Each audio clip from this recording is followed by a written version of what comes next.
আপনাদেরকে যদি ছোট্ট একটা ঘটনা শোনাই তাহলে আপনাদের জন্য আরো সুন্দর হবে বোঝার জন্য। ইমাম মালিক রহমাতুল্লাহি আলাইহি, চার মাযহাবের একজন যিনি, ইমাম মালিক রহমাতুল্লাহি আলাইহি রাসূলুল্লাহকে এত ভালোবাসেন, এত মহব্বত করেন, জীবনের শেষ দিকে এসে বার্ধক্যতার যখন মোটামুটি বয়স চলে এসেছে, ইমাম মালিক রহমাতুল্লাহ আলাইহি মদিনাতুল মুনাওয়ারায় পড়ে থাকেন, বাহিরে কোথাও বের হন না। তার সঙ্গপঙ্গ বিভিন্ন শুভাকাঙ্ক্ষী, বিভিন্ন সাকরেত, এরা দাওয়াত দেয়, হুজুর আমার বাড়িতে একটু আন, আমার এলাকায় একটু আন। হযরত ইমাম মালিক কারো বাড়িতে যায় না, মদিনার থেকে বের হয় না। আর মদিনায় হাঁটা চলার ব্যাপারে তারা আদব কেমন ছিল, তাফসীরের কিতাবের মধ্যে এসেছেন ইমাম মালিক তার জীবনে কোনোদিন মদিনাতুল মুনাওয়ারায় জুতা পা দিয়া হাঁটে নাই। সুবহানাল্লাহ কয় না? কোনোদিন জুতা পাও দিয়া হাঁটে নাই, পাদুখানা কখনো পায়ের নিচে পড়েন নাই। ইমাম মালিককে প্রশ্ন করা হলো, ইমাম মালিক কি ব্যাপার, মদিনাতুল মুনাওয়ারায় কেন জুতা পরো না? ইমাম মালিক বলেন, আমার বড় ভয় লাগে, যেই জমিনে রাসূলুল্লাহ হেঁটেছেন, যেই জমিনটার উপরে রাসূলুল্লাহ চলেছেন, ওই জমিনের উপরে আমি জুতা পা দিয়ে হাঁটবো, আমার বড় ভয় লাগে। ইমাম মালিককে জীবনে কোনোদিন মদিনাতুল মুনাওয়ারায় কেউ খরগোশের উপরে, উটের উপরে, ঘোড়ার উপরে, পশুর উপরে, বাহনের উপরে চড়তে দেখেননি।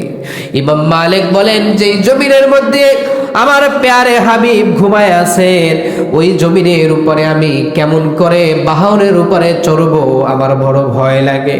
সুবহানাল্লাহ পড়া। ইমাম মালিক রহমাতুল্লাহ আলাইহি জীবনের শেষ দিকে এসে রাসূলুল্লাহর রওজায় যেয়া মুরাকাবার হালতে ফুফায়া ফুফায়া কান্দে আর বলে, ইয়া রাসূলুল্লাহ, ইয়া হাবিবাল্লাহ, ওগো পয়গম্বর, যদি আমাকে একটু জানাতেন আমার হায়াত কতদিন আছে, আমার মন চায় আমি আর একটা বার জীবনের শেষ দিকে আল্লাহর ঘর খানায়ে কাবার জিয়ারত করে আসি, একটু তাওয়াফ করে আসতাম, কিন্তু মদিনার বাহিরে মৃত্যু হবে এটা আমি কোনোভাবে মেনে নিতে পারবো না। হুজুর, যদি আমাকে একটু জানাতেন আমার হায়াতের কয়টা দিন বাকি আছে, তাহলে আমি মদিনাতুল মুনাওয়ারা থেকে বের হয়ে আবার আপনার কাছে আসতাম, আমি এই জমিনে আপনার সাথে ঘুমাতাম। কয়েকদিন আরজি নবীজির রওজা এভাবে করতে রইলেন। একদিন স্বপ্নের মধ্যে দেখেন আল্লাহ রসুলের সাথে সাক্ষাৎ হয়ে গেছে। জোরে বলুন না সুবহানাল্লাহ।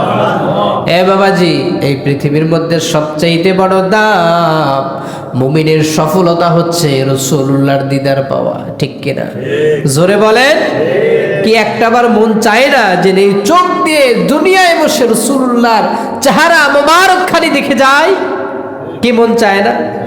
নবীজি বলেন, যদি এই পৃথিবীর মধ্যে কেউ আমাকে স্বচক্ষে দেখে অথবা স্বপ্নের যুগে আমার চেহারা বদনখানি একবারে দেখে, ঈমান নিয়ে যদি মরতে পারে, আল্লাহর জাহান্নামের আগুন চিরস্থায়ী তার জন্য হারাম করে দেওয়া হবে। একদল আলেম বের হয়েছে বর্তমানে, কয় এই হাদিস জায়েজ নাই, জাল হাদিস, ঠিক কিনা? আসল কথা হলো নবীর প্রতি মহব্বত নাই, কি নাই? আর একদল আলেম বের হয়েছে, বলে মানুষ, বাঙালি মানুষ বড় আবেগী, নবীজির রওজায় যাইয়া জিয়ারত করা লাগকিতে, হজ করতে মক্কায় যাবা, মক্কায় দিয়ে বাড়ি যাবা। আমরা বলি হজ মক্কায়, কবুল হয় মদিনায়, ঠিক কিনা? ঠিক কিনা? হজ মক্কায়, কবুল হয় কোথায়? মদিনায়। নবীজি বললেন, যদি কেউ একবার আমার রওজা শরীফ জিয়ারত করে রে, তার জীবনের গুনাহ মাফ হয়। শুধু তা নয়, যদি কেউ একবার নবীজির রওজা জিয়ারত করে, ঈমান নিয়ে যদি মরতে পারে, কিয়ামতের ময়দানে ওই ব্যক্তিটার উপরে নবীজির শাফাত ওয়াজিব হয়ে যায়। তাহলে নবীজির জিয়ারত করার দরকার আছে কিনা? এ ভাই, আছে কিনা? আমরা এটা বিশ্বাস করি যে হজের সাথে নবীজির জিয়ারতের, হজের রুকুনের সাথে কোনো সম্পর্ক নাই, কিন্তু মুমিনের সম্পর্ক হচ্ছে হৃদয়ের সাথে হৃদয়, মুমিনের সম্পর্ক হচ্ছে আবেগ, হচ্ছে পূর্ণতা হচ্ছে নবীজির রওজার জিয়ারতের মাধ্যমে, ঠিক কিনা? বহু হাজিরা আমার জানা আছে, বহু হাজিরা মদিনা হজ করার উদ্দেশ্যে যখন রওনা হয়, প্রথম রওনা দেয় নবীজির রওজায়।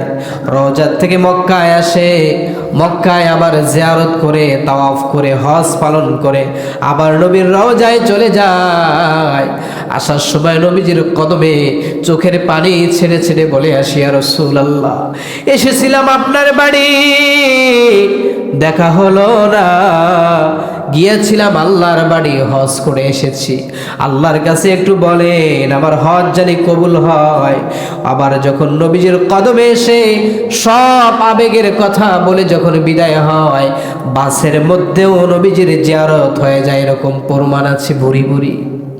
আমার একজন উস্তাদ আমাকে একবার বলেছিল, আবু বকর, আল্লাহর সাক্ষী রেখে বলছি, নবীজির রওজায় শেষবারের মতন যখন সালাম দিয়ে ফিরতেছিলাম, নিজের আবেগ কোনোভাবে ধরে রাখতে পারছিলাম না।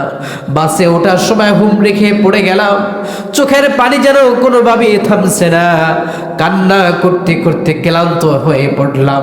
বাসের সিটের সাথে হেলান দিয়ে তুলনার মধ্যে চলে গেলাম। দেখলাম নবীজি আমার সামনে আসিয়া আমার নাম ধরিয়া ডেকে ডেকে আমাকে বলল, আল্লাহকে সাক্ষী রেখে বললাম, কিয়ামতের ময়দানে তোমার এই হজ আর চোখের পানি আবেগ আমি রাসূলুল্লাহর শাফাআত হয়ে যাবে। তাহলে মুমিন জীবনের সফলতা নবীজির জিয়ারত করা। মুমিন জীবনের সফলতা হচ্ছে নবীজির চেহারা মোবারক দেখা। ইমাম মালিক স্বপ্নের যুগে রাসূলুল্লাহকে দেখে আবেগে আপ্লুত হয়ে গেলেন। স্বপ্নের মধ্যে আবার ডেকে বললেন, ওগো আল্লাহর নবী, যদি আমাকে একটু জানাতেন আমার হায়াতের কতদিন বাকি আছে, তাহলে আমি একটু আপনার রওজা ছেড়ে আল্লাহর বাড়িতে ঘুরে আসতাম, আপনার বাড়ি থেকে আল্লাহর ঘর একটু তাওয়াফ করে আসতাম। নবীজি আস্তে করে ইমাম মালিকের দিকে 5টা আঙ্গুল দেখালেন। কয়টা আঙ্গুল? হাতের 5টা আঙ্গুল জাগাইয়া দেখাই দিলেন। ইমাম মালিক রাহমাতুল্লাহ আলাইহি তোমরা ছুটে গেলেন, কি ব্যাপার? আল্লাহর হাবিব আমাকে দিকে ইঙ্গিত দিলেন, আমি কি 5 দিন বাঁচবো, না 5 বছর বাঁচবো, না 5 মাস বাঁচবো, না 5 যুগ বাঁচবো, না 5 ঘন্টা বাঁচবো? অস্থির হয়ে গেলেন। এই স্বপ্নের ব্যাখ্যা কার কাছে আনা যায়? ওই সময় ওমর রাদিয়াল্লাহু তাআলা আনহুর বংশের একজন লোক বেঁচে ছিলেন, ইবনে শিরিন রহমাতুল্লাহ আলাইহি। ইমাম মালিক এক খাদেমকে ডেকে বললেন, ও খাদেম, এই প্রশ্নের ব্যাখ্যা কি হবে আমার বুঝতে কষ্ট হচ্ছে, যাও ইবনে শিরিনের কাছে যাইয়া বলো, ইবনে শিরিন যেন আমার এর ব্যাখ্যা করে।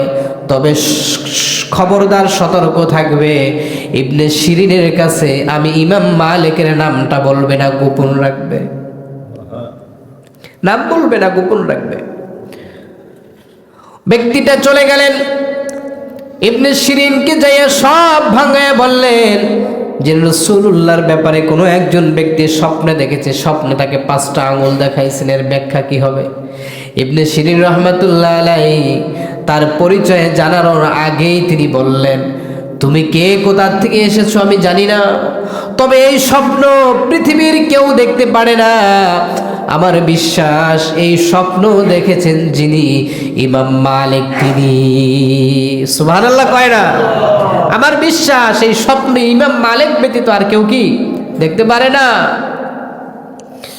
এখন ওই ব্যক্তি মাথা গুজায় বলে, ঠিক না, আমি কম কোন সময়, আর আগে তো কইয়েই দিস, সত্য তো হে উন্মোচন করে দিছে, এখন আর আমি কি বলতাম? হ্যাঁ হুজুর, আপনি যা বলছেন সত্য।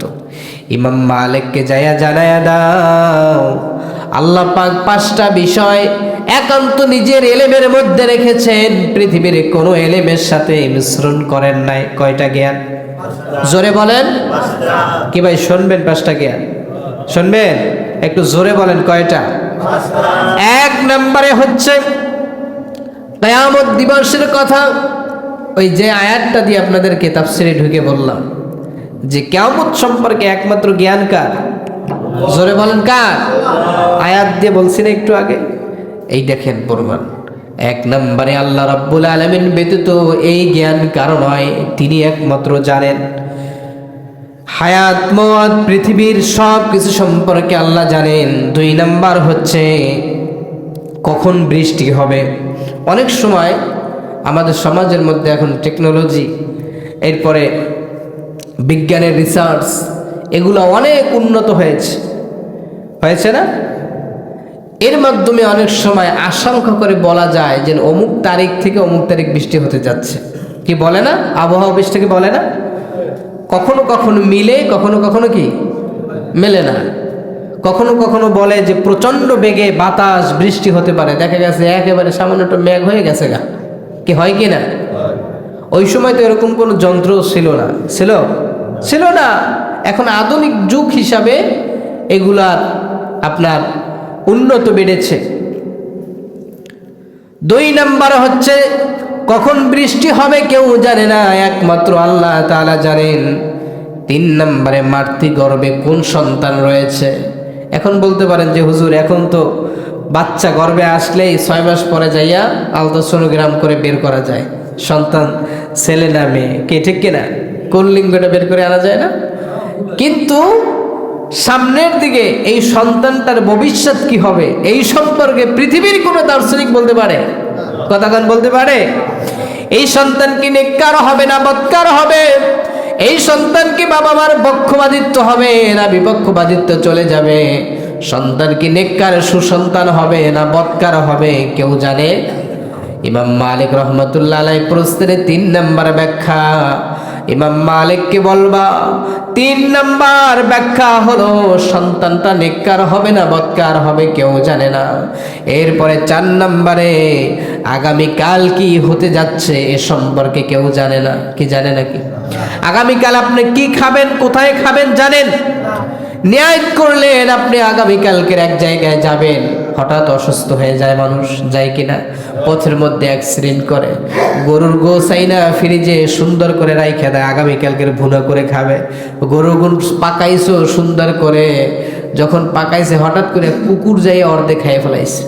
অর্ধেক খায় না, একটু মুখ দিছে। কোনো মানুষকে আর ওটা গ্রহণ করে? এই মুসলমানরা গ্রহণ করে, হিন্দুরা করতে পারে, করেও, কিন্তু মুসলমান কি করে না? গ্রহণ করে না। এই জন্য আগামীকালকের কি আছে এটা একমাত্র আল্লাহই ভালো জানেন। কি হবে না হবে এই জ্ঞান আল্লাহর কাছে। আমাদের সমাজের অনেক ঘনকরা দেখবেন ঘুরে বেছে বলে আপনার কপালে এই আছে। কি বলে কিনা? কথা কয় না, বলে কিনা? তাৎক্ষণিক ডান হাতটা বের করে জামাটা মোটামুটি উস্কাইয়া হাতটারে টান টান কইরা কানের 4 আঙ্গুল নিচে ধ্রাম করে একটা লাগাই দিবেন। কথা কয় না? একটা লাগাই দেবেন। লাগাই দেওয়ার পর যদি কয় কিরে লাগাই লিখা, বলে তুই সব গুইনা বেছে বার করছো, 2 মিনিট পর যে তোর কানের নিচে লাগামো এটা দেখলি না? কথা কন না, এটা দেখলি না? মাঝে মাঝে এদেরকে শায়েস্তা করবেন। তবে হ্যাঁ, ইস্তিখারার আমলের ব্যাপারে ওলামায়ে মুহাদ্দিসিনের একমত যে আল্লাহ পাক তাদেরকে আপনার প্রবাহিত হওয়া, অনুপ্রবাহিত হওয়া, উন্নতি হওয়া, অবনতি হওয়া এই ব্যাপারে আল্লাহ পাক কিছু আশঙ্কা দেন। কাদেরকে? যাদেরকে আল্লাহ পাক নিয়ামত দিয়েছেন। আর এমনি আরেকটি ভাষা হলো মানুষের অবস্থান সম্পর্কে বোঝা। 2 আমলের মাধ্যমে 2টা জিনিস জানা যায়। তবে আল্লাহ রাব্বুল আলামিন এই যে ইস্তিখারার আমলটা যাদেরকে দিয়েছেন, এই আমাদের প্রভাষক হুজুরে আছে, তার কাছে জিজ্ঞেস করেন। ইস্তিখারার আমলের মধ্যে স্থান রয়েছে 3টা। কয়টা বলেন? 3টা রয়েছে। 1 নম্বরে হচ্ছে সাধারণ মানুষের জন্য।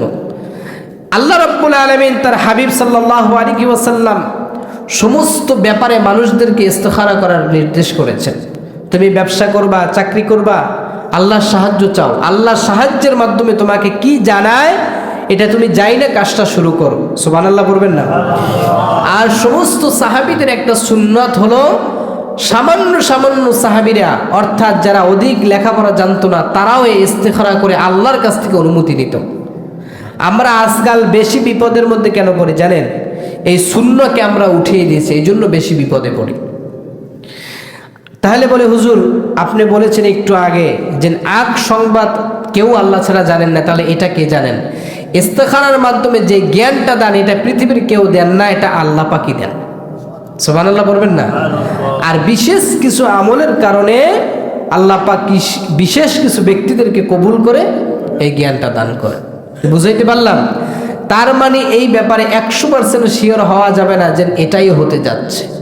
তবে আল্লাহর ওলি যারা, তাদেরকে ইস্তিখারার সর্ব উন্নত দিক দেওয়া হয়েছে, তারা চোখ বন্ধ করে অনেক বিষয় অবগত থাকেন, ঘটবেন অনেক বিষয় তারা উপলব্ধি করতে পারেন। বুঝাইতে পারলাম? কিন্তু আমভাবে এই কথা কেউ বলতে পারবে না যে আগামীকালকের কি হতে যাচ্ছে। এরপরে 5 নম্বরে, ইমাম মালিক তুমি যা জানতে চেয়েছিলে তোমার হায়াতের ব্যাপারে, হায়াত মওয়াতের মালিক একমাত্র আল্লাহ তাআলার কাছে। তুমি কতদিন বাঁচবা কতদিন বাঁচবা না আমার জানা নাই, বরঞ্চ আল্লাহ রব্বুল আলামিনের এই জ্ঞান সম্পর্কে ভালো জানে। সুবহানাল্লাহ পড়েন। তাহলে 5টি বিষয়ের উপরে একমাত্র মালিকানা কার? জোরে বলেন। আল্লাহ এই জ্ঞান কাউকে দান করেন না। 1 নম্বরে কি? কিয়ামত। 1 নম্বরে। 2 নম্বরে কখন বৃষ্টি হবে। 3 নম্বরে মাতৃ গর্ভের সন্তানটা কি হবে, সন্তানটা কেমন হবে, সন্তানটার ভবিষ্যৎ কেমন হবে। আচ্ছা বলেন তো, টেকনোলজি দিয়ে বর্তমানে এই বিজ্ঞান দিয়ে সন্তানের লিঙ্গ এটা আলাদা করা যায়, কিন্তু সন্তান কালা হবে না সাদা হবে, সন্তান কি অন্ধ হবে না লুলা হবে, এইটা কি বলা যায়? জোরে বলেন, বলা যায়? যদি বলা যাইতো, সন্তান যদি লুলা দেখা যাইতো, তাহলে বহু সন্তান দুনিয়াতে আসার আগেই মা বাবা মাইরে ফেলাইতো, ঠিক কিনা? যে এটা তো লুলো হবে, এটারে আর ই করে লাভ নাই, এটা অন্ধ হবে, এটারে ফুটাইয়া লাভ নাই, এটা এখানেই দুনিয়ার থেকে ফিনিশ করে দেয়, দুনিয়াতে আসার আগে এটাকে কি করে দেয়, শেষ করে দেয়, নষ্ট করে ফেলে। এরপরে 5 নাম্বার হচ্ছে হায়াতের ব্যাপারে। হায়াতের এক